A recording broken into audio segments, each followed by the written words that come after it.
This hearing will come to order at this time. Today we're going to meet to assess the threat. I'll just ask all members to take their seats at this time. Today we're going to discuss the threat from Al-Shabaab, which is Al-Qaeda's franchise in the Horn of Africa. We're going to discuss the threat that it poses to Somalia, the threat to the Horn of Africa, to the region, and the threat that it poses to the West, including the United States. Al-Shabaab translates to the youth, and that organization officially swore allegiance, if you'll recall, last year in February to Al-Qaeda, but the leadership for many years of Al-Shabaab had been working closely with Osama bin Laden, as a consequence, the roots there are very deep.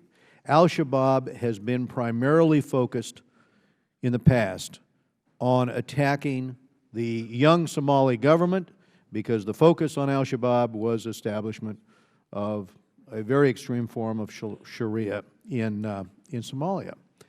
And they continued their attacks on African peacekeepers that came into that region that were working to secure that country. But this is changing, this is evolving, and the dramatic attack on September 21st on the Westgate shopping mall in Nairobi, Kenya, demonstrates Al-Shabaab's ability and demonstrates their desire to threaten civilians throughout East Africa. And in this plot, you had 70 killed, you had over 200 injured. It's very common knowledge, if you're going to attack a mall, most of the adults in a mall, over 70%, are usually female, and many of them are going to have children with them. So this planned attack obviously was focused on maximizing the psychological damage. Several Americans also were wounded there, as you might know. And this is not the first time that this group has carried out this type of deadly attack in the region. If you recall the attack in Uganda, July 2010, there were a series of bombings against civilians watching the first World Cup match in Kampala, Uganda. 74 were killed there by Al-Shabaab, many more injured, including, by the way, one American killed there. Today, we are joined by the FBI agent who led the Bureau's investigation into that deadly Al-Shabaab attack in Uganda. Last year, about a quarter of Al-Shabaab's attacks took place in Kenya, so that's a significant increase.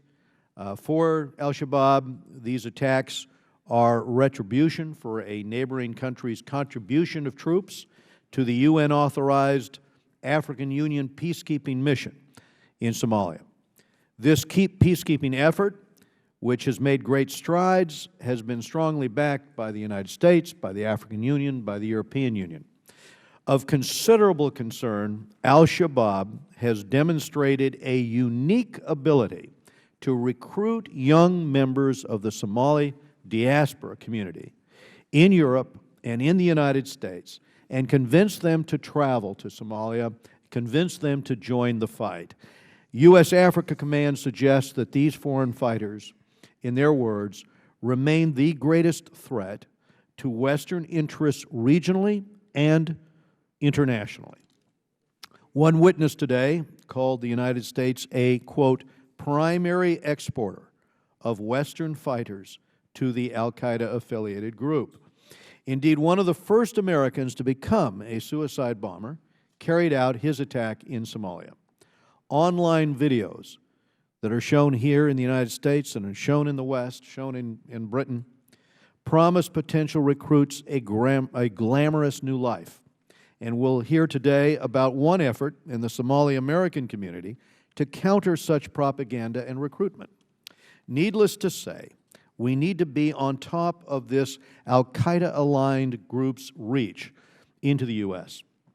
Al-Qaeda leadership recently encouraged sympathizers in the United States to carry out smaller but still deadly attacks as individuals or in teams of 2 or 3, and such strikes on U.S. soil could be similar to the one Al-Shabaab launched.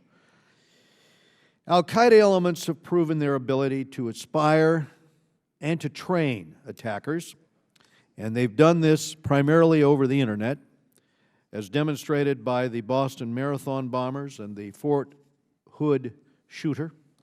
2 years ago, when Dr. Jones first appeared before this terrorism subcommittee that I chaired at the time to discuss the future of Al-Qaeda, we discussed Al-Shabaab, and at that time, the head of Britain's MI5 was warning that, in his words, it's only a matter of time before we see terrorism on our streets inspired by those who are today fighting alongside Al-Shabaab.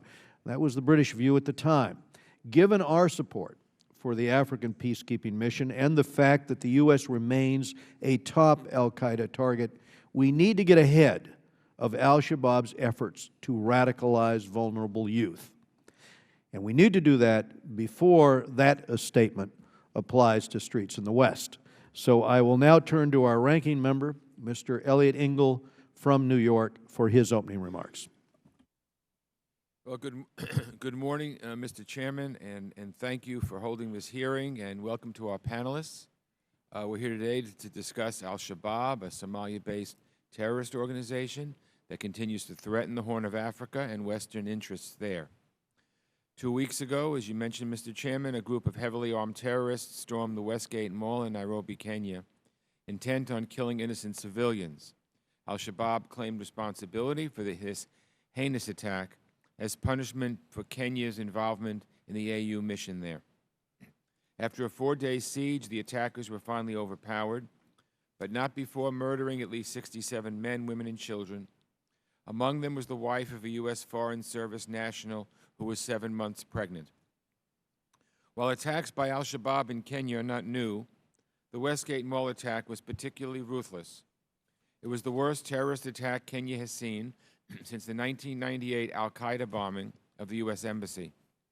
And it raises important questions for Kenya, the international community, and members of Congress as well, about Al-Shabaab's size, strength, and intentions. For many years, Al-Shabaab controlled most of Somalia and imposed a brutal form of Sharia law.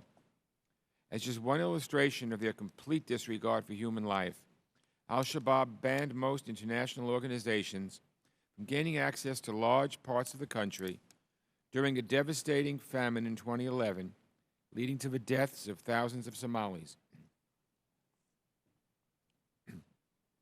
In late 2011, Kenyan forces joined AMISOM, the African Union mission to Somalia, and helped to finally turn the tide against Al-Shabaab.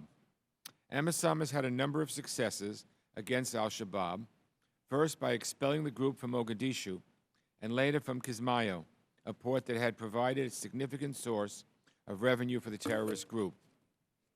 Despite these successes, it seems that AMISOM has reached its physical limit of expansion in Somalia. While Al-Shabaab has been deprived of valuable territory, it continues to cause military and civilian casualties inside Somalia with new guerrilla tactics. And now we have this brazen attack by the group in Kenya's capital. All of this must lead us to ask, is Al-Shabaab as weak as we thought it was? Can we expect more attacks of this scale in Kenya and possibly other countries contributing to AMISOM, such as Uganda? Have internal struggles in Al-Shabaab made the group more focused on global jihad today than in the past?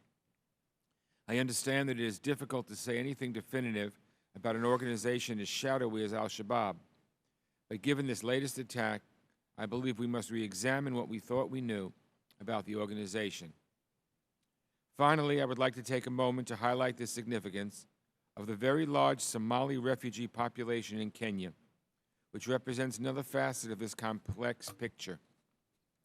After decades of war and instability in Somalia, it is not surprising that there are nearly between 1 and 2 million Somalis living in Kenya today. It will be tempting for the Kenyan people and government to blame Somalia for their insecurity and call for Somali refugees to be sent home. I sincerely hope that it does not come to this. Kenya has long been one of the world's most generous host countries. The fact that the Dadaab refugee camp constitutes the second largest city in the entire country is evidence of this. I hope Kenya will continue to provide a safe haven to those fleeing from violence, hunger, and constant fear. I mention this not only because of the humanitarian implications, but also because it has a very real bearing on Al-Shabaab's ability to grow its network, recruit, and operate in Kenya. I think it will be valuable to hear from our panelists on what they think Kenya can do with respect to its Somali community that would help impair Al-Shabaab's operations, and conversely, what actions could make the terrorist threat even worse. So I'd like to thank the chairman once again for holding this hearing, and I look forward to the testimony of our witnesses. I yield back, Mr. Chairman. Thank you, Mr. Engel. We'll go now to Mr. Chris Smith of New Jersey for 1 minute. He's the Africa Subcommittee Chair. Thank you very much, Mr. Chairman. Mr. Chairman, last week, Staff Director Greg Simpkins and I were in Jos, Nigeria, and heard from Christians who were survivors of firebombings and a murderous campaign by Boko Haram, a sister-type organization to Al-Shabaab. We need to recognize more fully, I believe, the threat posed by these cowards, these terrorists who are slaughtering people.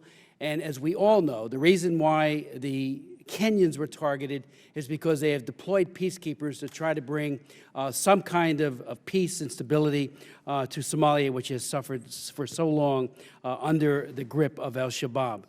I would point out that there was a statement made by Al-Shabaab pointing out that they will intensify, we will strike Kenyans where it hurts, turn their cities into graveyards and rivers of blood, which they say will flow in Nairobi.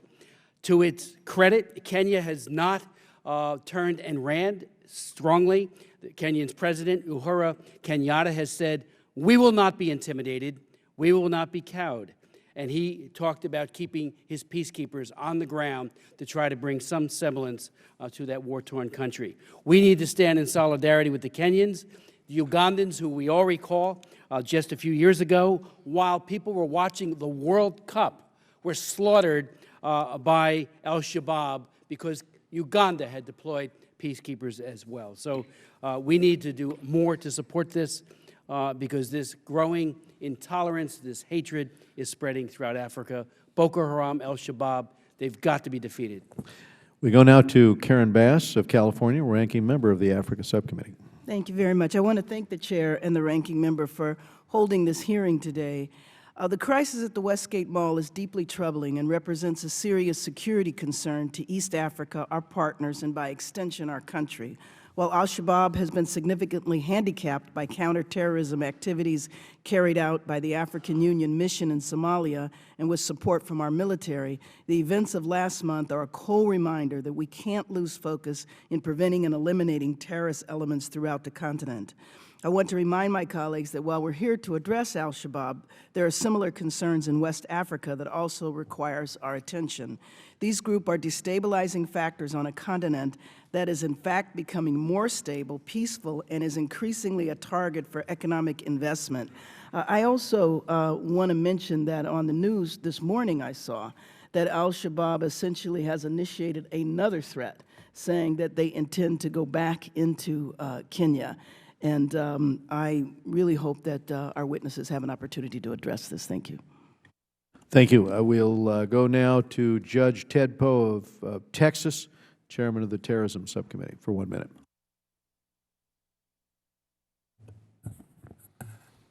While the attack on the Westgate Mall in Kenya was ongoing, the terrorist group responsible, Al-Shabaab, was sending out tweets. Twitter knew about the Al-Shabaab account a year before the attack, but Twitter refused to take it down. Unlike Facebook and YouTube that go after these terrorist sites, Twitter wants the FBI to tell them when to take down a particular site, and apparently the FBI remains silent for various reasons. It's against U.S. law to support terrorists, and Twitter claims it doesn't allow terrorists to use the Twitter account. Twitter says that it has no way of knowing if an account is run by a terrorist group or not, but Twitter also has a rule: you can't claim to have a false identity on Twitter. So either way, Twitter should be taking down terrorist accounts. Either the terrorist group really is operating the account or it's not, and somebody's misrepresenting him. It's time for Twitter to stop violating U.S. law and giving terrorists a free way to release their propaganda and hate to the world. I look for some answers today. Thank you, Mr. Chairman. Thank you, Mr. Poe. This morning, we're joined by a distinguished panel to address this issue. We have Dr. Seth Jones back, Associate Director at RAND Corporation's International Security and Defense Policy Center. Dr. Jones specializes in counterinsurgency and counterterrorism with a particular focus on Al-Qaeda. We also have Mr. Don Borelli, Chief Operating Officer of the SOFON Group, a 25-year veteran of the FBI, former special agent in charge of the Joint Terrorism Task Force in New York. Mr. Borelli's work at the FBI included investigations and research related to Al-Shabaab, including leading the investigation of Al-Shabaab's 2010 World Cup bombing. Mr. Mohammed Farah is the Executive Director of Kawjug, which means stay away, a Somali-American youth organization working to counter the negative influences of groups like Al-Shabaab in Somali communities in the United States. Mr. Farah has been on the front lines of his community's counter-radicalization efforts and was given the FBI Director's Community Leadership Award in 2012. Richard Downey is the Deputy Director of the Africa Program at the Center for Strategic and International Studies. Mr. Downey analyzes emerging political, economic, social, and security trends in Africa with a particular focus on sources of instability on the subcontinent. Without objection, the witnesses' full prepared statements will be made part of the record, and members may have 5 days to submit statements and questions and any extraneous material they want to put in for the record. And we'll ask all of our witnesses, of course, to summarize their testimony to 5 minutes, if you would. And Dr. Jones, we're going to begin with you. Thank you very much, Chairman Royce, Ranking Member Engel, and members of the committee. Thanks for inviting me and us in general to testify at this hearing. Al-Shabaab, how great a threat. As those of you who just spoke noted, the Al-Shabaab attack at Westgate Mall and its follow-up attacks, because it conducted attacks later in and around the Kenya-Somali border, are a stark reminder that this Somali-based group, an Al-Qaeda affiliate, remains lethal. Despite some losses, it's been pushed out of Mogadishu, the Somali capital, and Kismayu, a logistical hub for the group. The group does present, in my view, a significant terrorism threat in the region, including to United States embassies and citizens in East Africa, the Horn, and potentially in other areas. At the moment, it is my judgment that Al-Shabaab does not appear to be plotting attacks against the U.S. homeland, certainly not to the degree that an organization like Al-Qaeda in the Arabian Peninsula in Yemen. But there are several reasons, in my view, why America should be concerned about Al-Shabaab and recent developments. First, as we saw with the Westgate attack, Al-Shabaab does have a competent external operations capability. The Westgate Mall attack was well-planned, well-executed, involved impressive intelligence collection, surveillance, reconnaissance of the target. It had operatives prepared to ask a range of questions to individuals before killing them or letting them go inside the mall. These skills obviously could be used to attack the United States and its interests in that region. Second, Al-Shabaab officials have expressed an interest in targeting U.S. and other foreign targets in East Africa. They have also planned to kidnap Americans and other foreigners in the region. They've plotted attacks against malls, supermarkets, embassies. Obviously, the U.S. Embassy was struck in 1998 by Al-Qaeda in the same country. Third, and perhaps most concerning, Americans from cities like Phoenix and Minneapolis over the past several years have traveled to Somalia to fight with Al-Shabaab. We've had a number of suicide bombers, other American cities, Boston, Seattle, Washington, San Diego, Columbus, Lewiston, Maine. have seen individuals either recruited or left for Somalia. Now, the FBI and law enforcement in a range of these cities have done an effective job over the past several years of wrapping up a number of these individuals. But the ability of the group to recruit in these areas, in particular to reach out to individuals through social media, does pose a concern. Based on an examination of counterterrorism efforts against al-Qaeda more broadly since its establishment in 1988, I would suggest the U.S. Consider several steps to help weaken al-Shabaab in this region, including more broadly in the United States. But in the region, the first is implementing what I would call a light footprint strategy that focuses on covert intelligence, law enforcement, clandestine special operations forces. I covered Al-Shabaab somewhat when I was in U.S. special operations. And then diplomatic efforts to work with the Somali government and its neighbors. The good case, I think, of working with the Somali government and its neighbors, such as Kenya and Ethiopia, in their efforts to counter al-Shabaab and its financial, logistics, and other networks in the region and in Somalia itself. This means, just to be clear about this, in my view, the United States should not consider, should certainly not deploy conventional U.S. forces to Somalia. Again, I think it's a good case of working with the Somali government and local governments in the region to take the lead in this effort. The U.S. role should be what I would call a light footprint. I'd be happy to spend more time talking about that. The second issue, and one that I think we have not done a particularly good job, is to aggressively undermine al-Shabaab and al-Qaeda's more broadly extremist ideology. For al-Shabaab, the struggle to overthrow the Somali government and establish an extreme version of Sharia is just as much an ideological as it is a military struggle.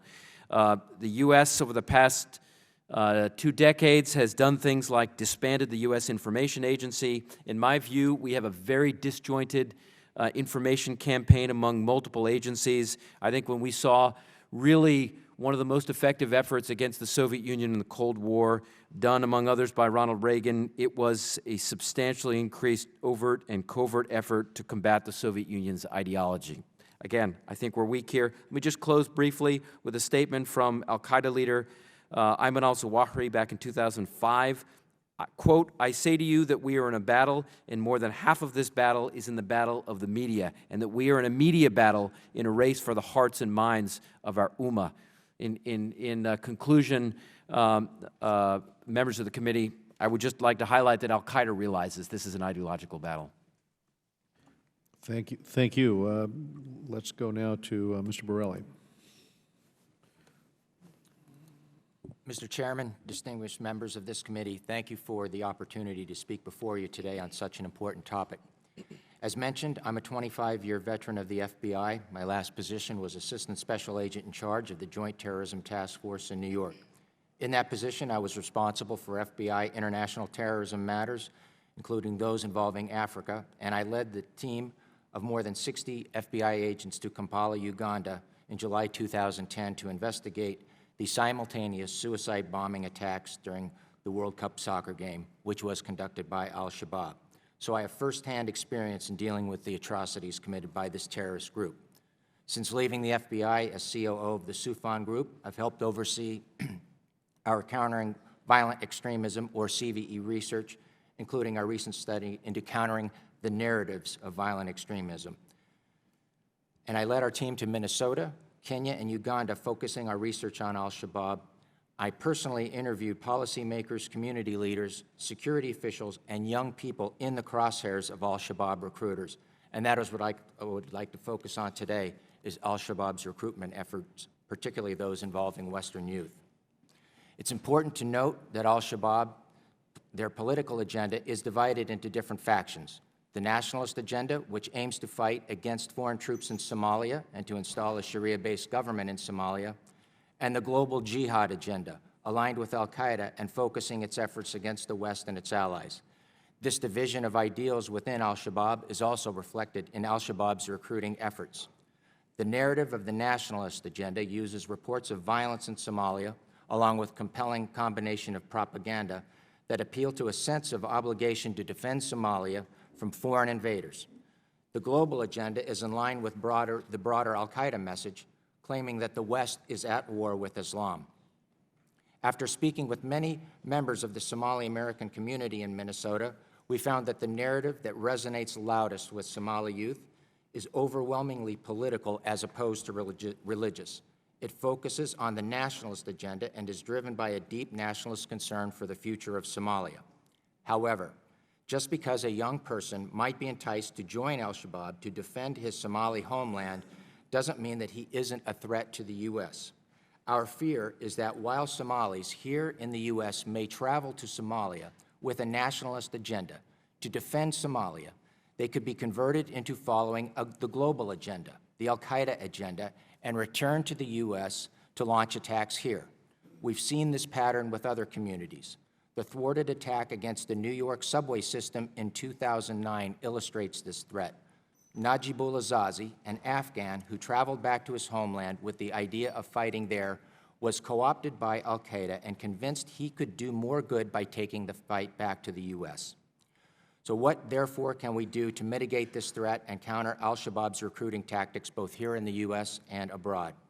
Our strategy needs to be multifaceted. We need to continue to put pressure on al-Shabaab through military, law enforcement, intelligence, and economic resources. We need to expand our efforts in promoting education and critical thinking among would-be recruits for terrorist groups.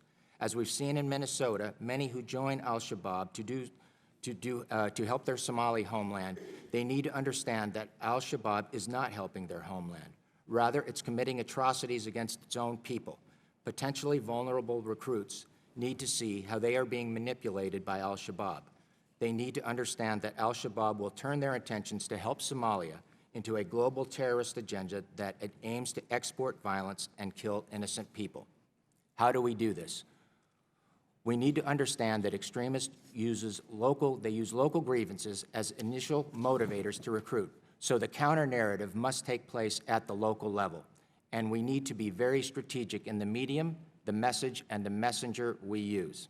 Our focus should be on helping credible voices in the community counter the message of violent jihad offered by al-Shabaab, al-Qaeda, and the like. And the internet needs to be an integral part of this strategy. As we've recently seen, al-Shabaab was bragging on Twitter about the attack on the Westgate Mall. We need to be just as effective using the internet, if not more so. Lastly, we must not make the same mistake with al-Shabaab that we did with al-Qaeda, and that is viewing it as only a local or regional threat.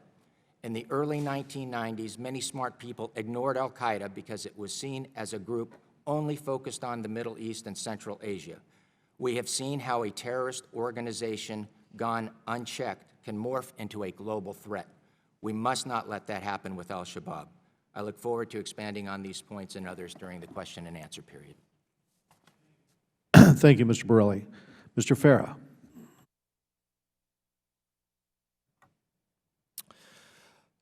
Bismillahir Rahmanir Rahim. In the name of Allah, the most gracious, the most merciful. Mr. Chairman, members of the committee, I would like to thank you for the invitation to talk about this important matter. Our community stands in solidarity with the people of Kenya and the folks that lost their loved ones in the recent attacks a week ago. My name is Mohammed Farah. I'm the Executive Director of Kajog. I'm here today as a concerned citizen of this great nation and on behalf of the largest Somali American youth organization in the United States. Kajog was formed in 2007 by a dozen of students from high school level to college level students who had few things in common, such as education, art, positive role models in the community, and proud citizens of a country with limitless opportunity for those who are willing to work hard. The term Kajog means to stay away or stay out, and the message behind that is to get youth away from any negative influences that hinders their success or reaching their best potential. We are all wondering the same thing in this room this morning. How is it that American youth can succumb to radical recruitment? Sure, any of us today sitting here would not dream of strapping explosives on, let alone even fight alongside extremists for whatever overly glorified cause. But why? Because we have been all educated, well educated, to understand that our human potential is worth far more than an explosive vest, and that our human purpose transcends the murderous agenda of extremists. The number one issue of our community is the recruitment of our youth. As Americans, we must constantly assure ourselves that these attempts made by Al-Shabaab and their affiliate entities are acts of desperation. Religious scholars have already denounced their claim to legitimacy in the light of Islam. At this particular point, the veil slowly has been lifting to reveal the true agenda and political intent of this extremist group. We shall no longer be the victim of their terror. We shall no longer let their actions affect our children, and most certainly, we shall not generalize by the actions of few individuals who have tainted the name of the Somali people across this great nation. Al-Shabaab has taken every possible measure in full capacity to cloak their ideology with an appealing message to our youth.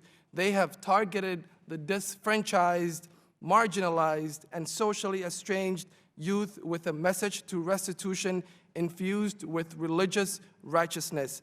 Those young men that left victim to deception are no longer with us today. And thus we will be the same fate of so many more youth unless we act swiftly. Why is it that we spend millions of dollars on counterterrorism and still American citizens are disappearing and fighting alongside with Al-Shabaab? In conclusion, I would like to thank you for the time to address this concern. I would like to finish by saying that this is an uphill battle, that we must call on the cooperation of all agencies, communities, and organizations to share a vested interest, who share a vested interest in the safety of our youth and who wish to seize the efforts of extremist entities. We must empower local partners to be more adequately equipped to deter youth from becoming radicalized and recruited. Kajok and the rest of our community lack the vital resources. I will repeat again. Kajok and the rest of our community lack the vital resources to safeguard our children and, most importantly, to safeguard our freedoms here in the United States of America. Kajok and the community has been fighting since 2007, and I urge this committee and our federal government, my government, to stand with us to fight Al-Shabaab and take this and eliminate this cancerous ideology and take this fight to Somalia. Thank you. Thank you, Mr. Farrow, very much. We'll go now to Mr. Downey. Chairman Royce, Ranking Member Engel, and distinguished members of the committee, thank you for the opportunity to testify on the threat posed by Al-Shabaab. I will make some brief remarks about the evolution of this terrorist group, its current capabilities and objectives, and offer some thoughts on how its threat can best be dealt with by the United States and its allies in East Africa. Al-Shabaab is a fragmented group representing different interests and objectives. It began as the armed wing of a broader Islamist movement, which briefly governed parts of Somalia before it was toppled by invading troops from Ethiopia in 2006. It gained popularity by presenting itself as a nationalist movement protecting Somalis from foreign aggression. Pragmatists within its ranks were quick to spot business opportunities as the group took more territory. Many of its foot soldiers tagged along in the hope of a meal or were coerced to join. But there has always been a faction within Al-Shabaab that has harbored grander ambitions of waging international jihad. This faction now has control and has been strengthening its ties with Al-Qaeda. The Westgate attack reflects this group's ascendancy. Its leader, Ahmed Godane, said the aim was to avenge Kenya for its invasion and occupation of southern Somalia, launched 2 years ago to push back chronic instability from the two countries' shared border. Al-Shabaab had a similar motive when it staged bomb attacks in Uganda in 2010. Uganda is the largest contributor to the African Union's peacekeeping force in Somalia. But the targeting of the Westgate, a shopping mall packed with families from around the world, shows that Al-Shabaab wished to make a broader statement, not only to the countries in the region, but also to the Western allies which support them. There are some key points to bear in mind about the attack. First, we should be wary of using Westgate to draw broader conclusions about the risk posed by Al-Shabaab to the US homeland. The threat level is not substantially or necessarily changed by events in Nairobi, more than 7,000 miles away. The most alarming aspect of Westgate is that Al-Shabaab has, from its perspective, scored a big hit with relative ease. It has realized that all it needs is a soft target, good planning, low-tech weaponry, plenty of ammunition, and determined attackers willing to die for their cause. We should expect attempts to repeat this method of attack. The Westgate attack also continues the operational shift of Al-Shabaab towards an international agenda that aligns more closely with Al-Qaeda. It is therefore more likely to look for targets beyond Somalia's borders and seek opportunities to team up with like-minded groups in the broader region. There are suggestions, for example, that the Westgate attack may have been carried out with the help of a Kenya-based affiliate, Al-Hijra. If US citizens are found to have been involved in Westgate, the complexion of the attack changes significantly.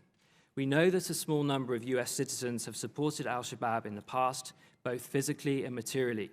But that support has tended to flow one way, towards Somalia. There is little evidence pointing toward any intent to attack the US homeland, but vigilance is required. Building trust with the Somali community in the United States will be a critical part of the prevention strategy. However, the more immediate threat is not to the US homeland, but to the interests of the United States in East Africa, which are substantial. Therefore, I have some brief suggestions for the United States and its partners to consider. First, the US should intensify efforts to help Kenya strengthen its ability to prevent and respond to terrorist attacks. Improving intelligence capacities is critical. So too is the need to improve communication and coordination among its security agencies.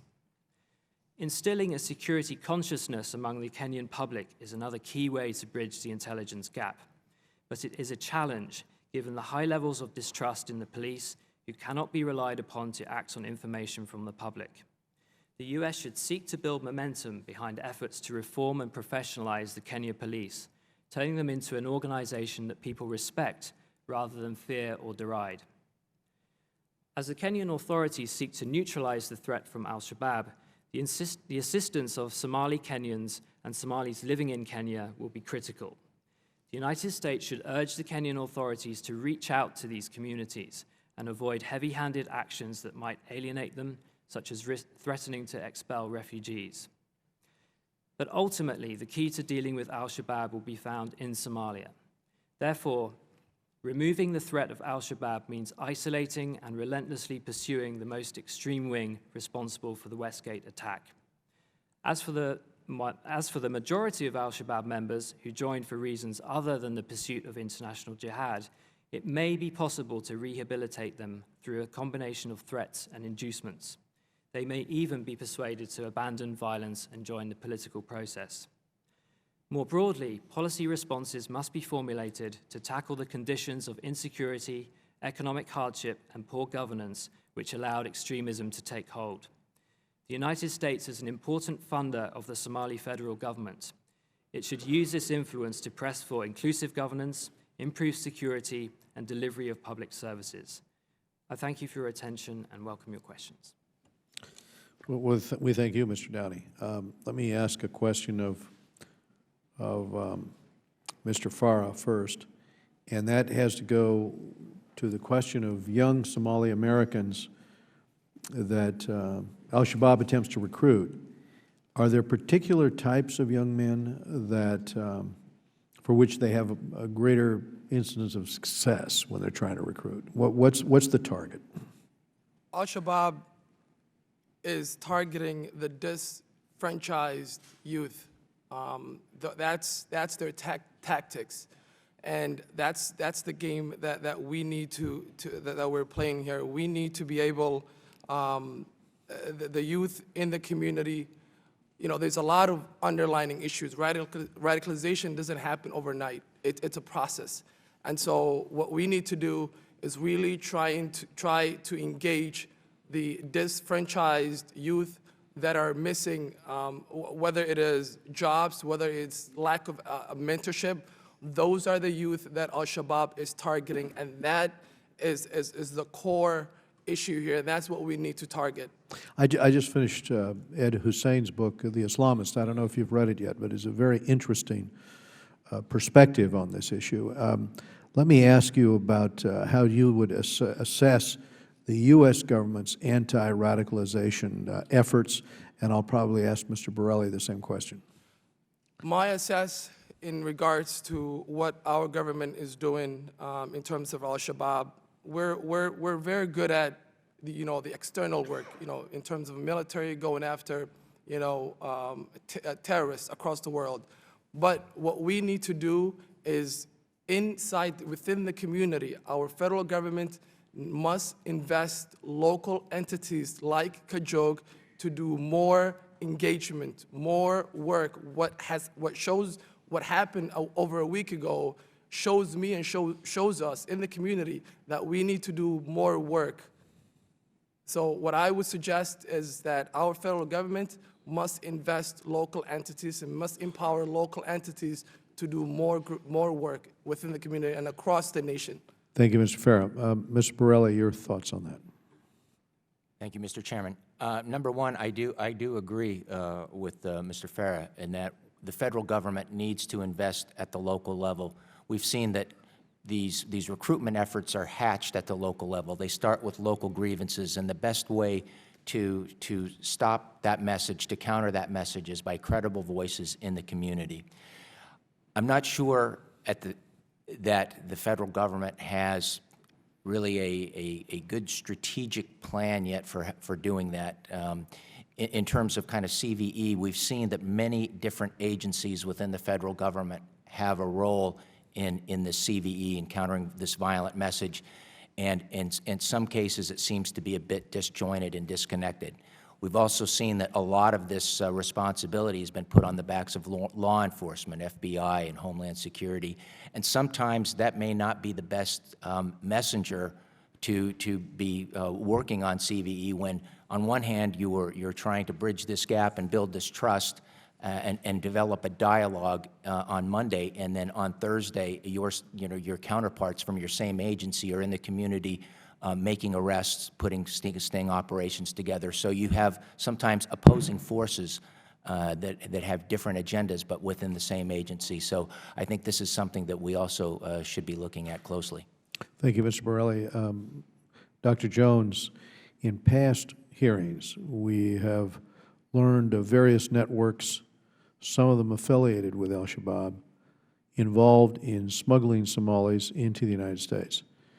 And I was going to ask you if this is still happening, and I was going to ask you for what purpose would Al-Shabaab smuggle people into the United States? Mr. Chairman, my understanding is the pace of smuggling and actually individuals leaving the United States has likely decreased somewhat over the past probably 2 years.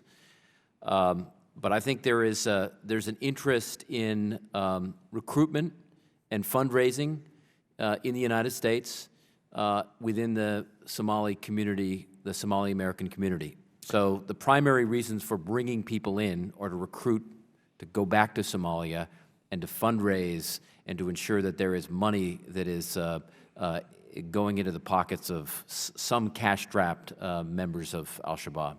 In the past, how were people brought in to the U.S.? How did they make access into the...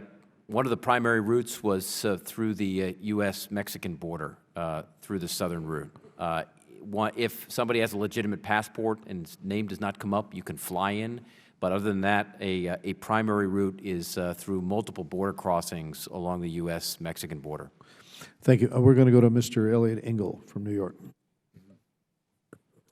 Thank you, Mr. Chairman. I want to refer back to a question I mentioned in my opening statement, and anyone that would like to answer this is welcome to.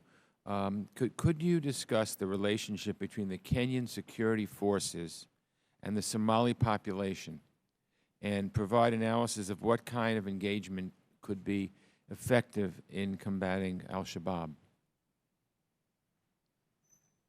Mr. Downey? The relationship between the Kenyan security forces and Somalis has not been good, both inside Somalia and in Kenya as well. Inside Somalia, where Kenyan forces invaded the southern part of the country 2 years ago, there were growing suspicions that Kenya is not purely interested in pushing insecurity away from its border, but it's also pursuing political and to some extent business interests in southern Somalia. And that's clearly creating resentment within Somalia. Meanwhile, inside Kenya, there's a tendency when we have attacks like this for the Kenyan security forces to lash out somewhat indiscriminately, targeting members of the Somali-Kenyan community in Nairobi, and there's also, as we've heard, a large Somali refugee community. Now, these are incredibly counterproductive measures because these are the two communities that the Kenyans would have to rely most closely on for getting information about these sorts of attacks. Well, many observers have suggested that the attack at Westgate was a desperate attempt to bolster recruiting and provoke an overreaction against the Somali community in Kenya. Do you agree? And what sort of policy responses are to be avoided in order to avoid this scenario?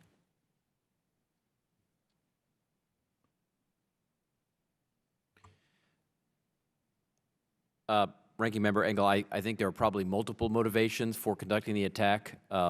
I suspect, as we've seen with other organizations, not just Al-Shabaab, overreaction would be welcomed by Al-Shabaab. It would encourage recruitment. I suspect there were other reasons. A desire to exact revenge on Kenyan forces which have conducted lethal operations against Shabaab training camps within Somalia, and also to get attention.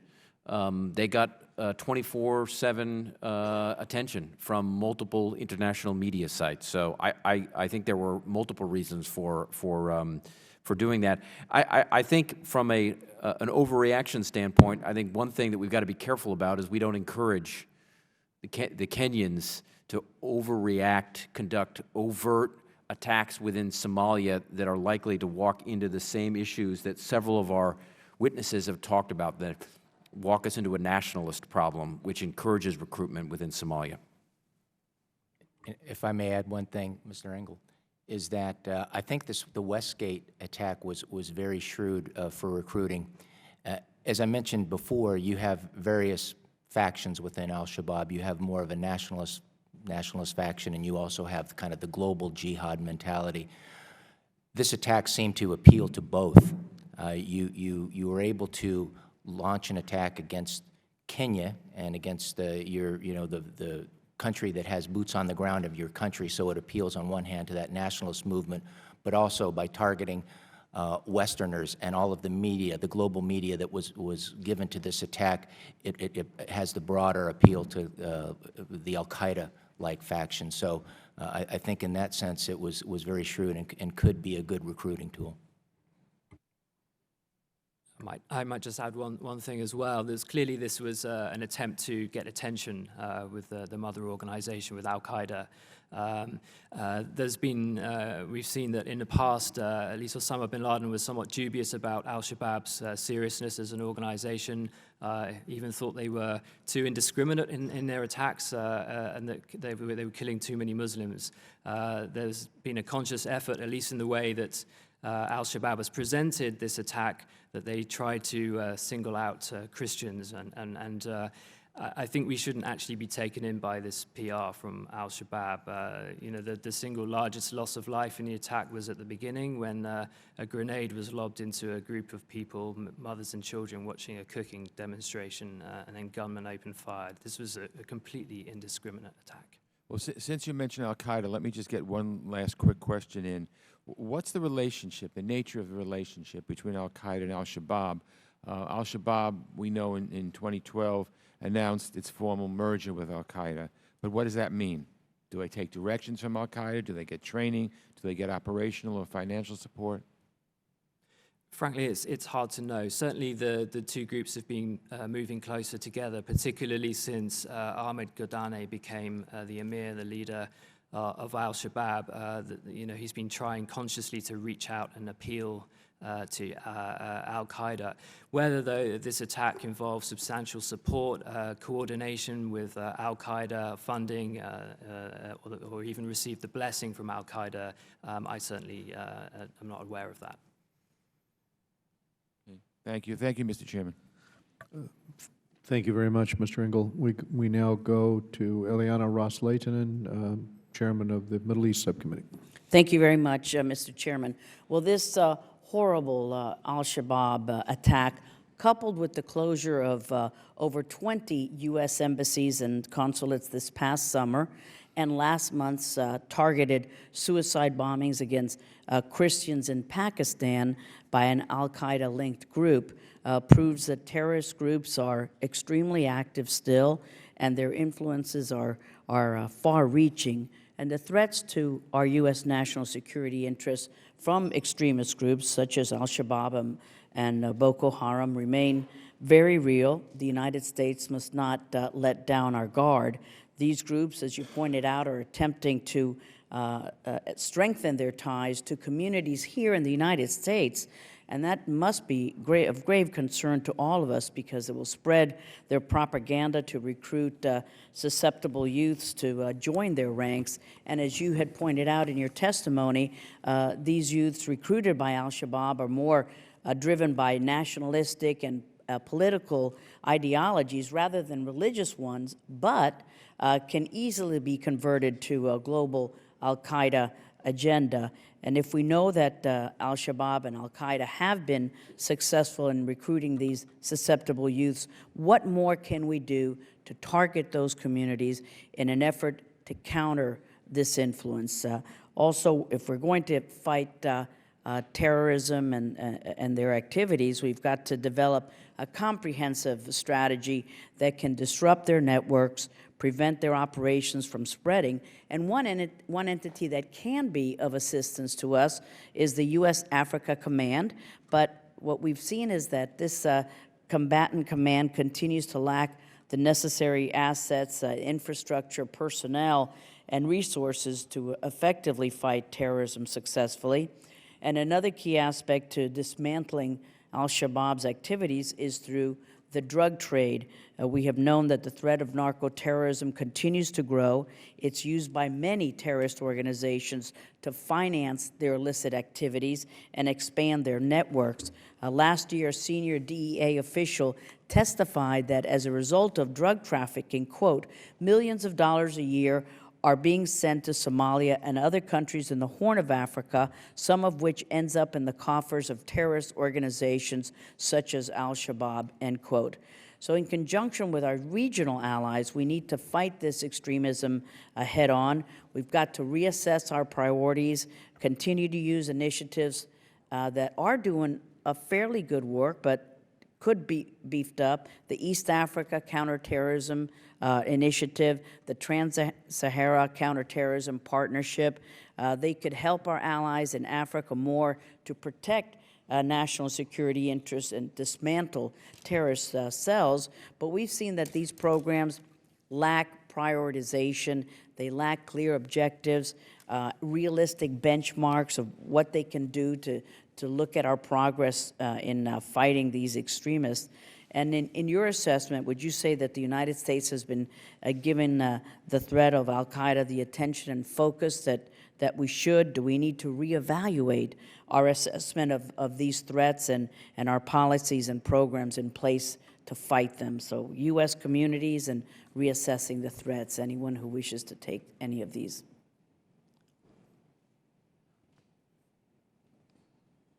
Thank you, sir. Thank you, Congressman.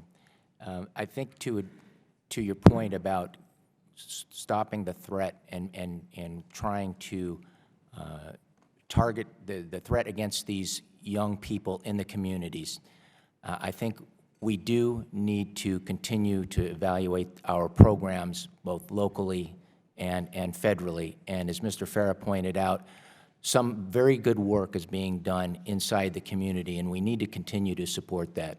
As an example, when I was in Minnesota visiting the local community and speaking with many of the young Somali people there, they had actually put together a YouTube video showing the atrocities committed by Al-Shabaab and showing how Al-Shabaab was manipulating people with a distorted message.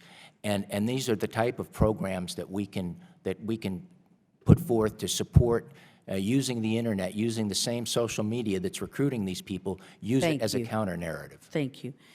Anyone else wish to comment? Yep. If I may add to what my colleague here said, I think we definitely do need to reassess on moving forward in regards to the threats of Al-Shabaab. In the recent attacks, what shows us is that that Al-Shabaab is not weak as we think. We need to do more and more work within the community. And you know, we have to understand that 99.99% of our community are law-abiding citizens. We're talking about few individuals, but those few individuals are the ones that we need to target, that we need to go after, and those are the ones that we need to engage. Thank you. Before Thank you, Al-Shabaab. sir. Just ran out of time. Thank you. Mr. Series of New Jersey, ranking member of the Western Hemisphere Subcommittee. Thank you, Mr. Chairman, for holding this meeting. You know, as I listen to you, what is the main source of revenue of Al-Shabaab? Where do they get the money? Is it through drugs, through... My understanding is they have redundant sources of funding from illegal criminal activity, including involvement in the charcoal network, to kidnapping, to multiple other sources, including taxation in southern Somalia. So redundant sources of funding, as well as funding from a diaspora population of Somalis across the globe, including from the U.S. I assume we keep track of, especially in the U.S., of people who are contributing to these people, of somehow. Yes, and some have been arrested for that. We have made arrests. Yes, we have made arrests. Okay. Yeah, the thing is, it's very difficult to track the money once it gets to Somalia. There are many people in the Somali diaspora that send money to their families because they desperately need it. The problem is that once the money gets there, it's hard to track if it's actually going to feed their relatives or if it's being diverted to go to Al-Shabaab. And this is the challenge for law enforcement because, quite frankly, it's just, you know, some of those people need the money and it's sent there with good intent, but it's diverted. I might just add, this is a very live issue right now because of the difficulties of monitoring the money transfer services where much of this money flows. A lot of banks are getting leery of doing business with these firms. The problem is, and it's certainly true, it's hard to monitor the flows, but by cracking down on these money transfers, you're also stopping vital sources of income for Somalis. And just at the moment where the country is starting to rebuild its economy to some extent, cutting off those flows could have a disastrous effect in the development prospects for Somalia. Mr. Farah, how is the Muslim community in Somalia and Kenya view Al-Shabaab? I can 99.99% of the Somali diaspora across the world condemn the work of Al-Shabaab. This is something that Al-Shabaab do not convey my image. They do not convey the image of the Somali communities across the United States, nor across the globe. So I guess one way of tracking the money would be the community that sends the money, making sure that the money goes to the relatives that it's intended to. Definitely, and that's, I mean, and that's where we really have to take things back to Somalia and really empower the federal government and the regional government to really put laws that, you know, a system that we can oversee where money is floating. Are the agencies in this country working with you on some of these issues? Oh, definitely. Yep, everybody in the community is on board in terms of where Al-Shabaab stands in the community, and it doesn't stand anywhere. I mean, it's condemned throughout, across the community. Okay. Thank you, Mr. Chairman. Thank you. We're going to go now to Mr. Christopher Smith, Mr. Chairman. Chairman of the Africa Secretary. You know, to our distinguished witness, and I know you know this very well, in 1998, Assistant Secretary Carpenter, our Assistant Secretary for Diplomatic Security, sat where you sat and said that the U.S. embassies in Nairobi and Dar es Salaam were, quote, soft targets. And of course, we've now had a decades-long, several years-long, multi-year effort to harden those targets. No matter what we do, anybody in the world, there will never be a hardening of supermarkets, restaurants, and the like, which underscores the need to destroy these hideous terrorist organizations because they pick, through guerrilla action, where they want to destroy people and destroy physical infrastructure. If you could tell us, you know, Dr. Jones, you said that unfortunately U.S. efforts against Al-Shabaab and Al-Qaeda more broadly have been, quote, disjointed. Mr. Down, you said that current efforts by leading international banks to stop doing business with money transfer companies through which some of this funding is believed to flow are understandable, but your words are misguided.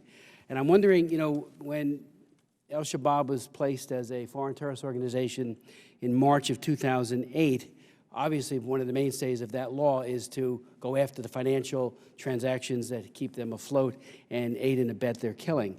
How effective has the FTO been designation? How would you assess the weaknesses and strengths of the U.S. response, if you can go into some further elaboration? And while you're answering, Mr.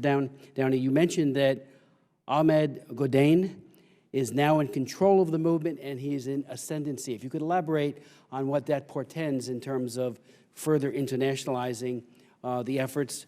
And finally, if I could, many of us have met with Hassan Sheikh Mohammed, the president of Somalia.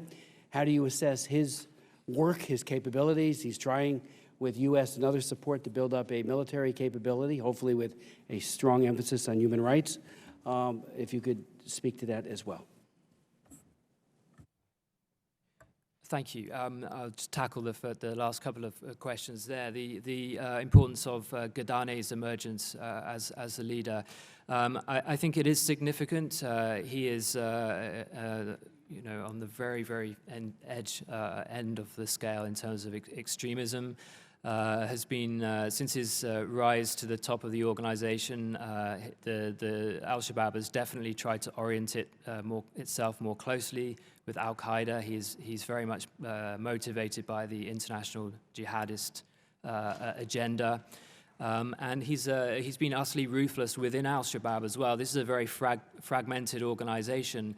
And just in the last few months, he seems to have, through assassinations and other disappearances of potential rivals, some of who disagreed with his methods, has consolidated his power and sort of strengthened those ties with Al-Qaeda. So that has significance in terms of the group's choice of targets and willingness to look at targets outside of Somalia. In terms of the new president of Somalia, President Mohammed, has been in office for a year now. Given the challenges that Somalia faces, more than 20 years without a functioning government, he's doing okay. His modest progress. In his favor, he's a serious person. He is not tainted by the politics of the past. He's come from outside of politics. He's trying his best. He has a technocratic government around him, but the challenges are immense, and one of them is the one you highlighted, and that's security. So efforts to strengthen the security services of Somalia are required. Deal working? Is the U.S. government doing all that it can do? I think one of the weak spots is the one you highlighted, is the financing piece, but there are no very easy solutions to that. By clamping down on the remittances, as I say, you're holding back the economic progress in Somalia as well. So it's somewhat of a blunt tool. Okay. Dr. Jones. Yeah, I was just going to say more broadly on the FTO designation. When I look around the globe, look, there are some al-Qaeda affiliates like Jabhat al-Nusra in Syria which have clearly strengthened. Their control of territory has grown. Shabaab's has decreased. So I think the efforts that the U.S. and some of the neighbors and the Somali government have done to Al-Shabaab have decreased its control of territory and put it on the run. It's not dead, and I think the lesson that we've learned over the past couple of weeks is if we take our foot off the gas a little bit, this group does have the capability to strike. So we hope we come back to the ideological issue here, because I would say that's the biggest weakness we have right now in the FTO designation is they're still recruiting. Thank you.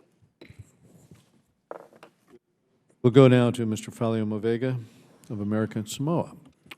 Thank you, Mr. Chairman. I am curious and wanted to ask Mr. Farah, how come 88,000 Somalian Americans live in Minnesota? I was under the impression that Somalia is a very warm country. Do you have snow in Somalia as well? I'm curious. Not that I'm aware of. I don't think there's snow in Somalia. However, there's a lot of reasons why Somalis moved to Minnesota, and same reason that I did. Really, Minnesota is very good to when it comes to raising a family. The economy is much better compared to other states, and really in the Somali community, it's all by everything goes by referrals. And so, if a family calls another family and they say, "Hey, Minnesota is where you need to be," that's where the bus is going. That's where they'll be moving, and so that's where a lot of that's why you're seeing a large concentration of the Somalis living in Minnesota. I'm also aware of the fact that I think quite a sizable number of people from the Hmong people from Vietnam Definitely. also live in Minnesota, and I was just curious. Maybe Mr. Borelli could help me. Is there any particular reason? Economics? Is it job? It seems that Minnesota is giving our country a good example for immigrants to come to, because they seem to be offering a lot better programs than other states. Is that the reason why so many of our Somalian Americans live in Minnesota, Mr. Borelli? Based on my discussions with people in that community, that is in fact the case. It's very easy for people from other countries to go. They can get some programs that help them get on their feet, get established, and then it just becomes a very hospitable place for people from other countries to make it in the United States. There's wanted just to get your response. You know, when we had the Oklahoma City bombing, there was an immediate profiling by federal agencies as well as state enforcement officers in Oklahoma. Anybody with an Arabic surname was questioned, because the presumption being, and this is the stereotyping, the profiling, and to say that this terrorist act must have been done by a Muslim terrorist. Well, it turned out to have been an American. And I'm just curious with Dr. Jones and Mr. Borelli, have there been any incidents, Mr. Farah, that our Somalian American community have been profiled since this incident took place in Nairobi, where serious questions have arisen about the loyalty of our Somalian American community in event of this terrorist act that took place in Nairobi? Dr. Jones? I'm not aware of any, but I don't live in Minneapolis, so I would defer. I'd defer to my colleagues. Thanks for the question. Since the incident happened in Kenya, there's been a lot of media throughout the community really scrutinizing the image of the Somalis. And really, again, what we need to reiterate, again, over and over, is that the majority of the community are law-abiding citizens. We're talking about few individuals, and those few individuals do not convey the message or the image of the Somalis. Well, it seems to me, and then correct me if I'm wrong, our experts, I believe there's only, several hundred Al-Qaeda in Afghanistan, but we've got Al-Shabaab with some 5,000 members. Am I correct in what the information that was given? There's about 5,000 members that make up the Al-Shabaab organization? Dr. Jones? That number sounds a little high now for full-time members, but I think you are correct to point out that the numbers of Al-Shabaab are larger than the numbers of Al-Qaeda in Afghanistan. Mr. Borelli? I believe Dr. Jones is right. And if I could kind of make a point on your other statement, I think we've learned lessons over the course of the years in law enforcement that don't jump to conclusions too quickly. We need to not look at the person's last name or where they're from. We need to look at their actions and keep a very open mind, because recruitment and radicalism and the opportunity to join a terrorist group and commit acts of violence transcends a person's place of birth or their religion. I appreciate that. Thank you, Mr. Chairman. Thank you, Mr. Falama-Vega. Mr. Rohrbacher of California is recognized. Thank you very much. Just to note, Mr. Falama-Vega, I did extensive investigations on the Oklahoma City bombing, and I still believe that there was a Muslim connection to that, and it's all the way from Terry Nichols being down in Sabu City at the same time that Ramzi Youssef was, just a few weeks before the Oklahoma City bombing, would indicate that, but that's never been proven. Radicals, whether they're Anglos or whether they're Muslims, seem to have the same enemies, and that's decent people throughout the world, and especially the United States of America, who is trying to ally ourselves with the good and decent people of the world. Let me just note that we're talking about thousands of people in a terrorist organization, thousands of people. This is not an operation that can be financed through contributions from individuals who sympathize. That's the cost of a, let me say, what is the cost of a bullet in Somalia? I would say the cost of a bullet is probably around 10 to 25 cents a bullet, not to mention the cost of an RPG, or the cost of explosives, or the cost of vehicles, or the cost of training, or the cost of recruiting. These are enormous costs. These are things that cannot be done by, and one of the problems we have here, Madam Chairman, in the United States is our law enforcement is trying to find out somebody who's donated $100, some cab driver somewhere, to this terrorist network somewhere in the world. No, we need to get down to the nitty-gritty and find out who's providing the hundreds of millions of dollars to the terrorist operations throughout the world, and who is spending the money to recruit these young people. Who is providing that money? And for some reason, I just have an inkling that they are people in the Middle East who make a lot of money from oil. I don't know what countries they are, but I just have that inkling. And I would suggest that we could be able to prove that if we wanted to. But we have been keeping that information from the United States as to who's pumping in millions, tens of millions of dollars into these terrorist operations. Now, am I off base when I think that? Mr. Jones, gentlemen? Well, look, I think there's a lot of gray in how much and from where Al-Shabaab gets all of its funding, but I would say it does get large amounts of funding from other locations in addition to the Middle East.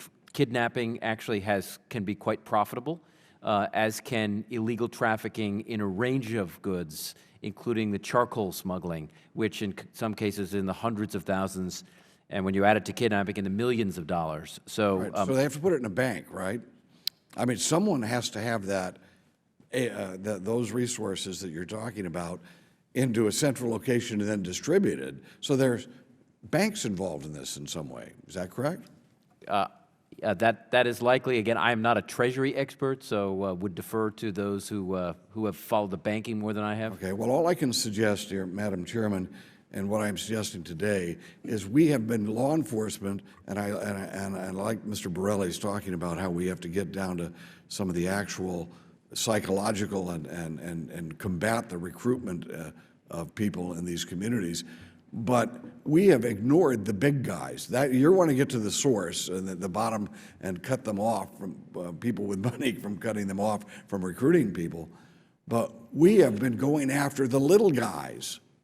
We've been going after these people individually when we have some very big players in international terrorism who, for some reason, we have not been willing to touch, whether they're big banks or whether they're somebody in Saudi Arabia who's got $1 billion someplace and is pumping in $10 to $20 million a year into these things. We are ignoring them. And I would hope that our government, after this horrible massacre in Kenya, decides to focus on some of the big guys who are really financing all of this mayhem around the world. Thank you very much, Madam Chairman. I would be happy to yield.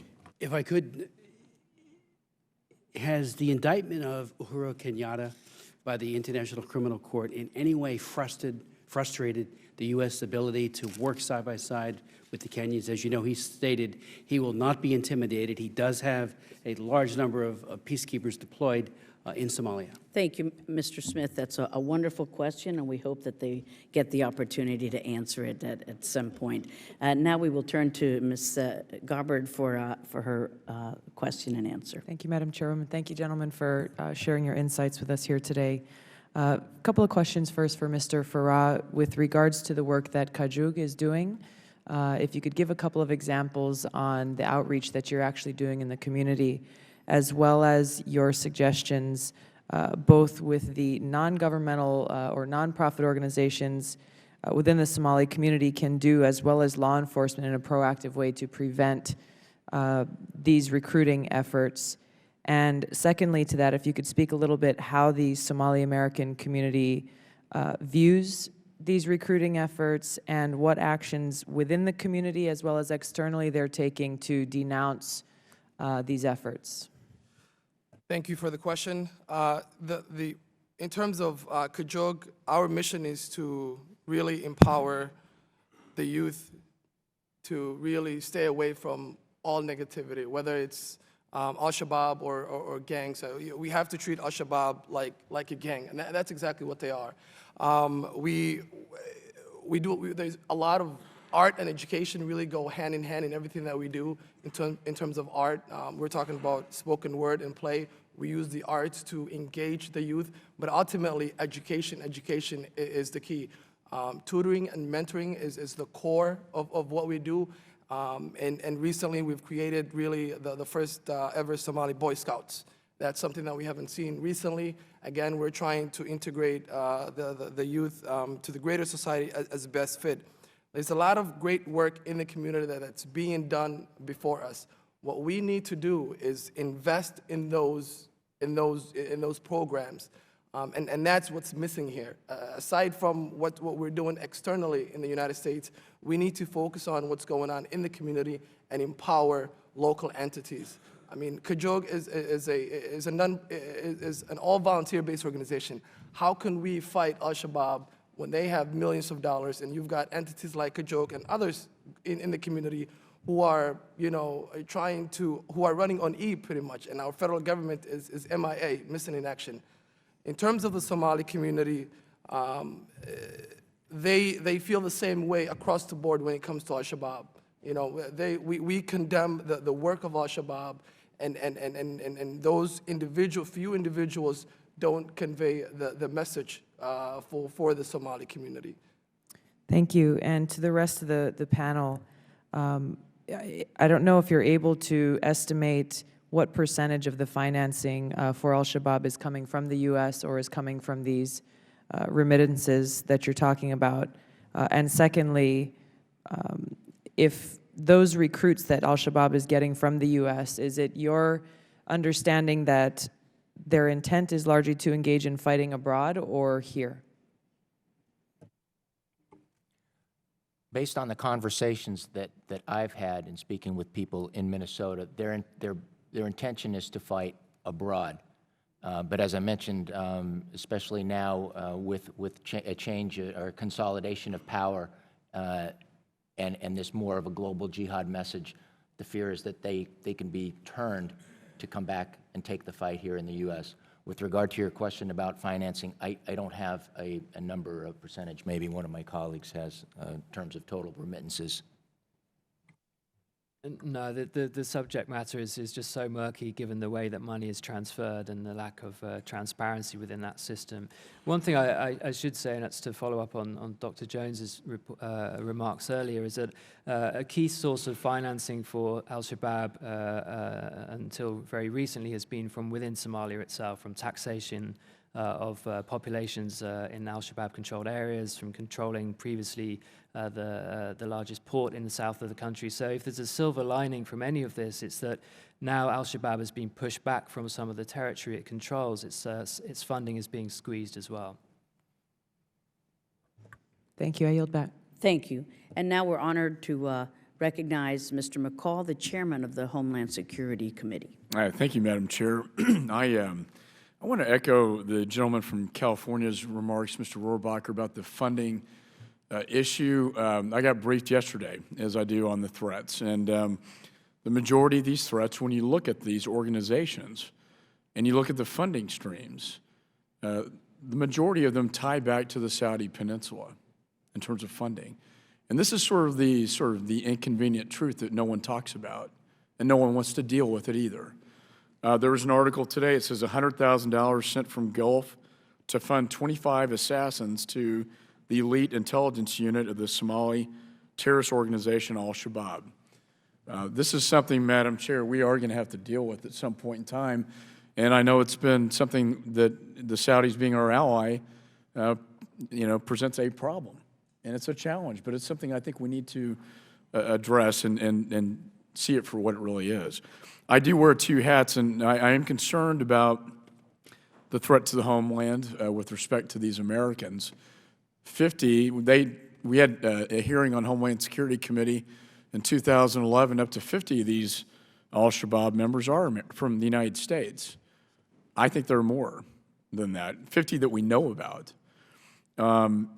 So I think the first question is to Mr. Borelli, with your expertise with the FBI, what degree of confidence do we have on the identity of these Americans over there in terms of who are they? Can we get them on the no-fly list? Are they on the no-fly list? What is a threat to the homeland with respect to them returning after being trained and recruited in the war on terror? I think with regard to your first question, in terms of being able to positively identify these individuals, get them on the proper watch list and so forth, a lot of progress has been made. I've been outside of the FBI for 3 years now, so I can't speak to what's happened in that gap from when I retired till today. But I think when I did leave the FBI, we had a fairly high degree of confidence. Nothing is 100%. Again, this is where we need to engage the community to help us, help the FBI identify these people, to know when they leave the community, when they go off the grid, and confirm the fact that they have joined the ranks of Al-Shabaab.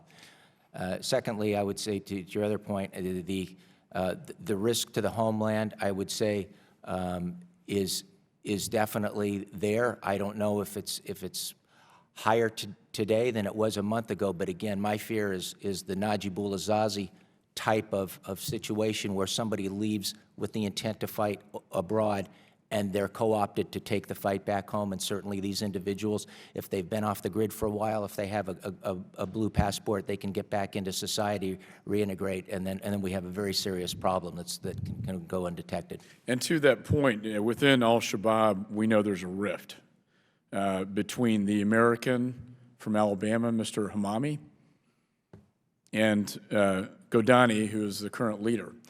And the rift, as I understand it, is between whether they want to focus their interests regionally or whether they want to expand that, as you talked about, external operations beyond the region to Western targets and possibly the United States. Mr. Hamami was assassinated by Godani and his disciples a week before this shopping mall attack. The other thing that worries me about the shopping mall is it's a symbol of Western. It's sort of a Western target. So you put all that together, and that's very confusing and disturbing as well. And Dr. Jones, what do you make of this rift within Al-Shabaab and the assassination of Hamami? And were these Americans that under Hamami's control in any way responsible and complicit with this attack on a Western symbol, the Westgate shopping mall? I can't speak to the degree of involvement by Americans. I mean, my understanding is that it's still being looked at by our own agencies to some degree. But what I would say is, A, I would strongly support your point of notable rifts within the organization. B, there has been encouragement, apparently, from Ayman al-Zawahiri to conduct attacks outside of just Somalia. And 3, I would also note that what the U.S. does can influence it.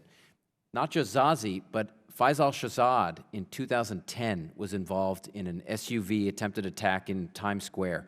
That organization, the Pakistan Taliban, was assessed earlier that year by U.S. intelligence communities not to be a threat to the homeland. We assassinated, the year before, the head of that organization with a drone strike. If we were to take those kinds of action in Somalia, my guess is they'd be right back after us. So our actions also can impact where this goes forward. I see my time has expired. Thank you very much. Thank you, Mr. Chairman. Mr. Vargas of California is recognized. Madam Chairman, thank you very much for the opportunity. I do want to focus us a little bit on the United States. Obviously, I read here on page 4 that Al-Shabaab has demonstrated a remarkable ability to recruit Somali Americans since at least 2007. The epicenter of this effort has been Minnesota, where there is a large Somali American population. I represent the area of San Diego, and we also have a fairly large Somali population. There was during the ethnic cleansing in Kosovo, my wife and I decided we wanted to adopt a Muslim family that went through the horrors of that ethnic cleansing, so we did. And they lived with us for 2 years.